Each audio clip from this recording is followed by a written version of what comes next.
bitalo kitalo ekya Lady Grace atamanyi Lady Grace yayimba na Unity Laira obolisigalo kyanjagala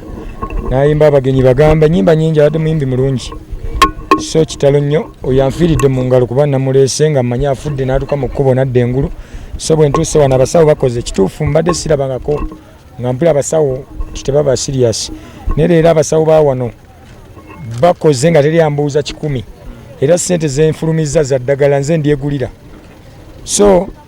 omulala Kabuye Saidi mukubi wa solo mwana oyo Kafero yamukuza naye abadde mukubi mulungi naye anfiiridde mu ngalo era amayiti bazitutte mu mochale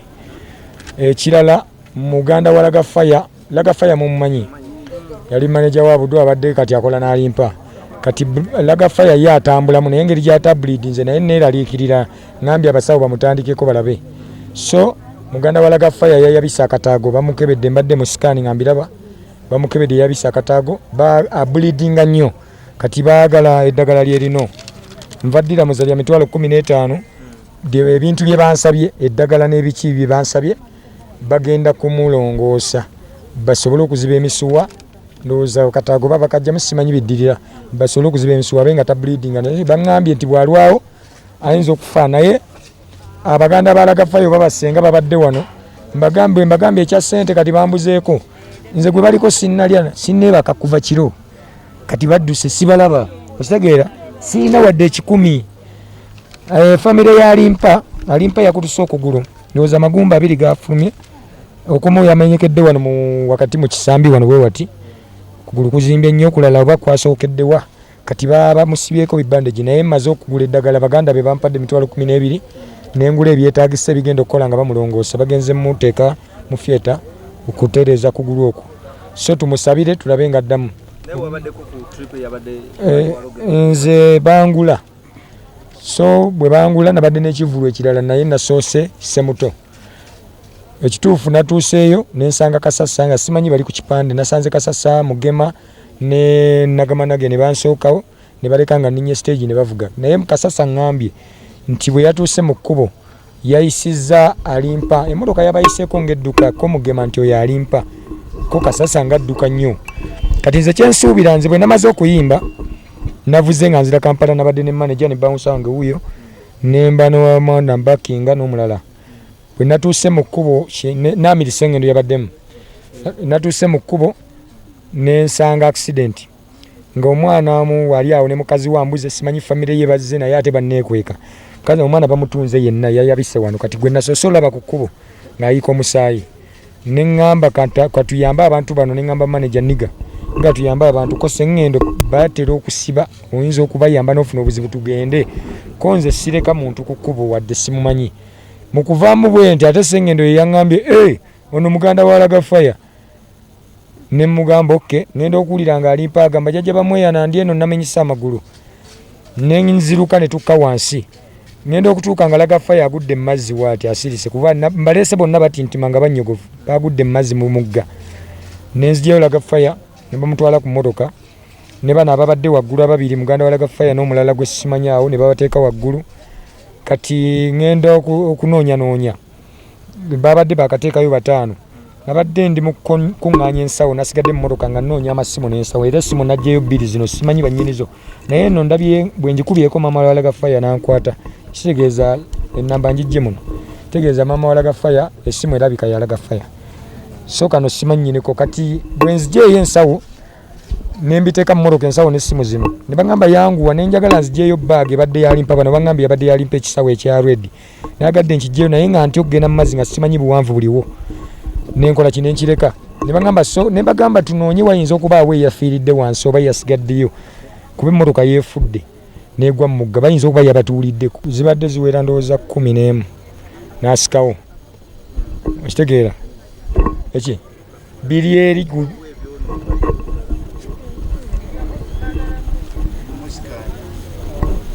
nange kati mugenda kuntabula mundeke mmale nabo bagende nakoze fayiro nze ntereka fayiro bagende gye batereka fayiro mu malwaliro namu sawo basoose neŋŋamba Kasasa nti Lady Grace mulabye akutuse naŋŋamba ebyuma bikyamuliko ne mugamba osaaga Kasasa n'asimbula ne Mugema ne Nagama nage ne bagenda we bagenze zibadde ziwera 11 naddamu n'asikawo nga ndi n'abasawo bamupika we bamupika n'agaana n'akutuka abasawo ne baŋŋamba kiganye oyo ne bagamba mumuleke wano tukole ku nsonga mutwe ne bagala nedda mulina muteeka mu mochale abumwetereza kakati ne baleeta omwana omulala oyo bamuyita Kabuye Saidi abadde aweza jaje bamuyana nyamba asagala kufa nyamba mpa amazzi n'alaja na mpaka bamututte wali olumutadde ku byuma n'asirika ze nenkimanya paka omusawo wanzize bali nangamba kiganye emmota so nensigaza abantu bana alimpa bagenda mutwala kati mufyeta baleka bamututte muganda walaga fire ninze banne bampe sente mitwalo 15 tugule eddagala n'ebyetagisa ate omwana omulala simanyi bangambye mukazi wazze ate omukazi aneekweka kati nze njagala bakwasa abantu baabwe sobola okudda eka wadde nange bange naye nkoze kyenkola ki njagala kuddaka kujja mu ngoye zino musaayi gunzijjudde emmotoka nkyafu sinnalya so nsaba bonna abazze wano nga balina abantu baabwe bajjemba bakwasi nange nsobola okugenda okuwummula kuba olwaleero nina ekivulu ebulenga sisobola kubeera wano mpaka kitegedde ekituufu basoose tugamba nti obutanda mugende mu basirikale naye ekyo nendaba babadde bize nga abantu bangi nesalawo neŋŋamba ffe tuweekolere neteekamu amaanyi ne bamugema netukola musajja ono annyambye ennyo okuva ekiro yakyusa abalwadde yasitula yadde eno bawusa wange oyo so embeera y'abasawo wano leero nze nsiimye naye nze njogera amazima leero abasawo ba wano nsiimye bakoze kyonna ekisoboka nakati bakyakola ate tewali yayogedde ku ssente era baganda baalipa badde bagamba omukyusa naye bagamba oyinza omujja wano n'ogenda gye banaamala okubuuza z'olina sooka omuleke bamukoleko kuba tali bubi nnyo kugulu kwe kwamenyese kabamutwala akoleki alongosebwe kakati baŋŋambye amawulire genfunye ne poliisi bava kunkubira kunsaba nnamba abeeri essemuto baŋŋambye we bagenze ku mmotoka basanzeyo mayiti ne sinnategeera abamu bagamba nti omwana ono gwe bayita bamuyitaani yayimba maziga bowa kamulegeya baŋŋamba nti mayiti ye kakati ate waliwo kojja drive abadde avuga kojja walimpa naye ye Dennis nkakasa mayiti gye balabye tekwa kuba esoose ya Dennis naye simanyi oba ne kamulegeya muki kamulegeya mpulidde konti nanga ali ku bizinga kyokka abalala bagamba mayiti ye bagirabye so nga kojja omuntu gwenkakasa owokusatu wayakafa yoyo kojja gwenkakasiza mayiti bagisanze wansi Dennis so kati wano musabire nnyo muganda walaga fire bamututte engeri bleedinga nnyo olwakatagwe ebyo naye nebaza nnyo bannayuganda abasobodde okutwala amawulire bannamawulire mwenna mwebali nnyo nekunga bannayuganda nti bwosanga nga akabenje leka kugamba nti abange nabalesebwa katomanya bayinza okuba nga babo